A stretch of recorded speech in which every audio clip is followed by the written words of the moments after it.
নমস্কাৰ। আজি প্ৰথম অৱস্থাটো GNRC পৰিয়ালৰ ফালৰ পৰা আমি অসীম কৃতজ্ঞতা জ্ঞাপন কৰিব বিচাৰিছোঁ ৰাইজক যে GNRC গ্ৰুপ অফ হস্পিটেলৰ 6 মাইল শাখাই ইতিমধ্যে 18তম প্ৰতিষ্ঠা দিৱস পালন কৰিব ওলাইছে।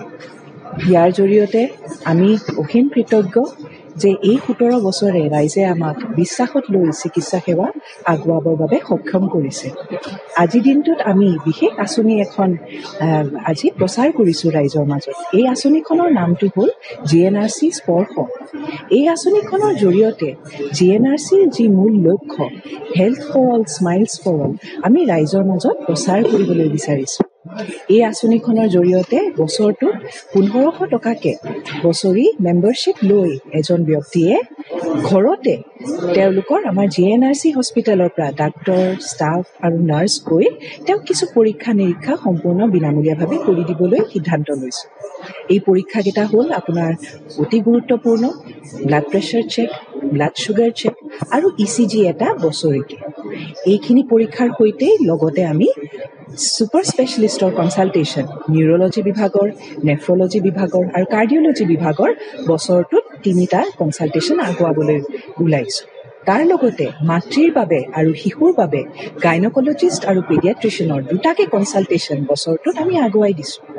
আৰু ভগৱানে নকৰক যদি কিবা আপাতকালীন স্থিতি প্ৰস্তুত হয় এই ব্যক্তিজনৰ আগত, যাতে তেওঁলোকে নিশ্চিন্ত মনে হস্পিটেললৈ চিকিৎসা সেৱা ল'বলৈ আগবাঢ়ি আহিব পাৰে, তাৰ বাবে আমি আমাৰ এম্বুলেন্স সেৱাও সম্পূৰ্ণ বিনামূলীয়াভাৱে আগুৱাই দিছোঁ।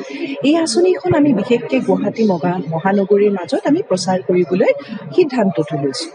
এই আঁচনিখনৰ লক্ষ্যটো এয়াই যে ৰাইজৰ মাজত সজাগতা আহিব লাগে যে GNRCয়ে মাত্ৰ কিউৰেটিভ এছপেক্ট অফ হেল্থ কেয়াৰে নহয়, প্ৰমোটিভ আৰু প্ৰিভেণ্টিভ হেল্থ কেয়াৰো আগুৱাই দিব বিচাৰিছে। ৰাইজৰ মাজত আমি মেছেজটো আগুৱাব বিচাৰিছোঁ যে আপোনালোকে মাত্ৰ বেমাৰ হ'লে হস্পিটেললৈ আহিব লাগে যে সেইবুলি নহয়। যদি আপোনালোকে ঘৰতে বহি নিৰোগী স্বাস্থ্যৱান হ'ব বিচাৰে, তেতিয়াহ'লে কেইটামান পৰীক্ষাৰ জৰিয়তে আপোনালোকে বছৰটো নিশ্চিন্ত মনেৰে কটাব পাৰে। এইখিনিৰে আমি এতিয়া প্ৰতিষ্ঠা দিৱসটো আৰম্ভ কৰিব বিচাৰিছোঁ। ধন্যবাদ।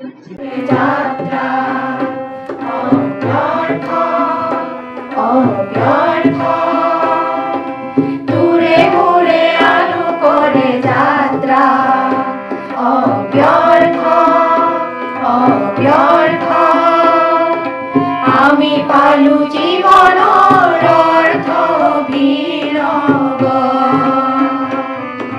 স্বাগত স্বাগত তীৰ্থ, স্বাগত স্বাগত তীৰ্থ, দূৰে মূৰে আলোকৰে যাত্ৰা।